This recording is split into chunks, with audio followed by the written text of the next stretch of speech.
right? Tennessee went to Oklahoma, their first real test, and they passed. Not only did they pass, they covered. Now, maybe it didn't look like the win that you might have wanted against an opponent that's ranked, because in the second half, the game plan has been called conservative, and Josh Heupel's play calling reflected that. Smarter people than I will argue, rightfully so, I think, that if the defense is the unit that's excelling, then it's okay to lean on the defense from time to time, not put the ball in harm's way against a defense on the other side that was out there, with bad intentions against backup offensive linemen and a redshirt freshman quarterback in his first real road environment. But for the Vols, what did they prove to you? You may have thought like I did, right? Because it felt like, and I'm not going to say that I was a bigger believer in them than Lucas or Jackson or whatever, but I felt like I was a little more strident about my expectation that, no, you go to win that football game. You better win that football game. You're expected. You're a touchdown favorite. Go win the game. And they did. They are the better football team than Oklahoma. Jackson Arnold has been insufficient all year long. He gets benched in this game because the turnovers are disaster turnovers. And the Vols win the way that they need to win games like that on the road.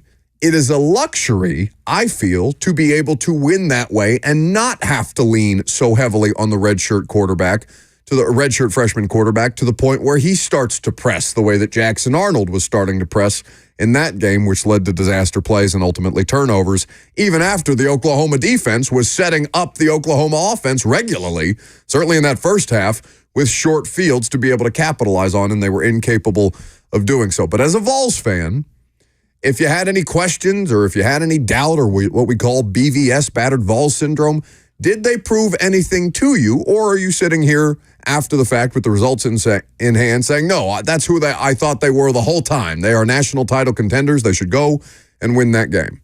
Gabriel on the F&M Bank chat says, win greater than sign, put on a show. Correct. Right? That was the best path to winning that football game, to controlling that football game.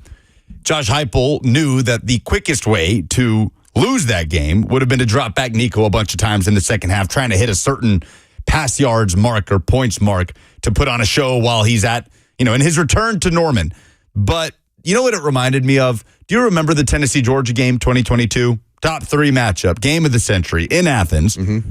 Georgia won that game by 2 scores, 14-point victory, if I remember Dobbs correctly. Came in here and pissed him off before. We did the show with us. Right. We played Sanford Stadium thing. We played the Dobbs highlight of your favorite, the Georgia play-by-play broadcast of the Dobbs Hail Mary to beat them. And he said that Sanford Stadium was not that loud. And then Georgia fans very quickly descended upon that. But you looked at that score, and you wouldn't have said it was a blowout, right? It was a 2-score win by Georgia over Tennessee at home. That's what Georgia should be able to do against that Tennessee team at the time. But it felt like a blowout. Like that game didn't feel close.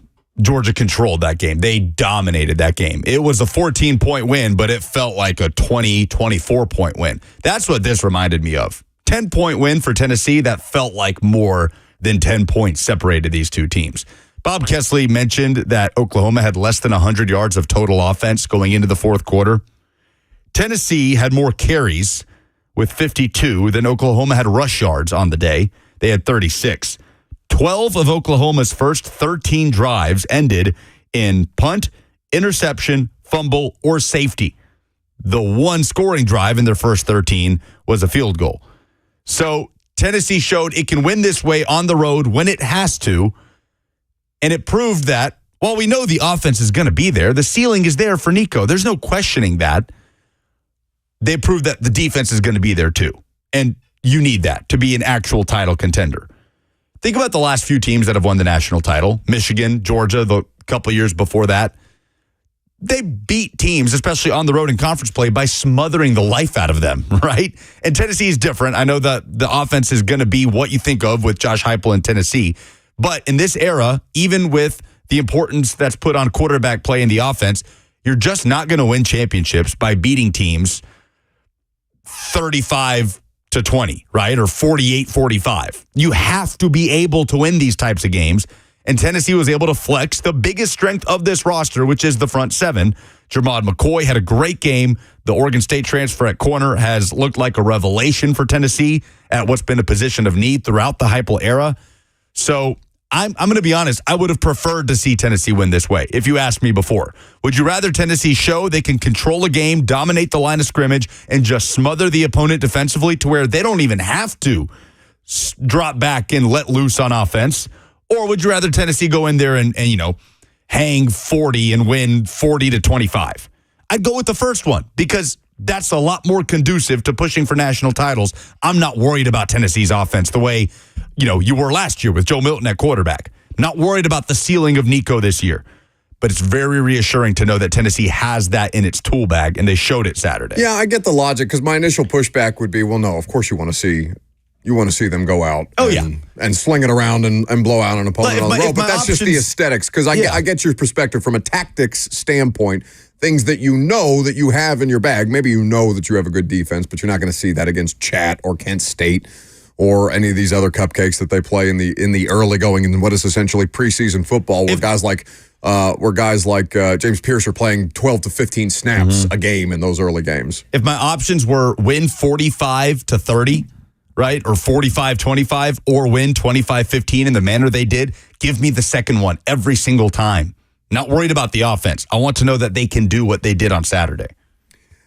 Josh Heupel was asked in the postgame after the win for Tennessee at Oklahoma, his alma mater, was asked about winning in different ways. This was the Vols head coach. I think in this league, you got to be able to win different ways. As the season unfolds, each game is different, each opponent, matchups, all of that. We need to be the most physical football team on the field every Saturday. It's one of the cornerstone blocks of being able to go win. So you can hear the Luke Combs song in the locker room right next door, blaring. It is a banger. The song is objectively a banger. Like it's just so happens that this week it has been particularly run into the ground, but great song. 615-737-1045 is how you join the conversation. Which teams look like national title contenders, and is Tennessee among them? We'll take your phone calls on this. You can also weigh in on the quarterback discussion, the defensive discussion, coming up next. I'm Buck Rising. It's 104.5 The Zone.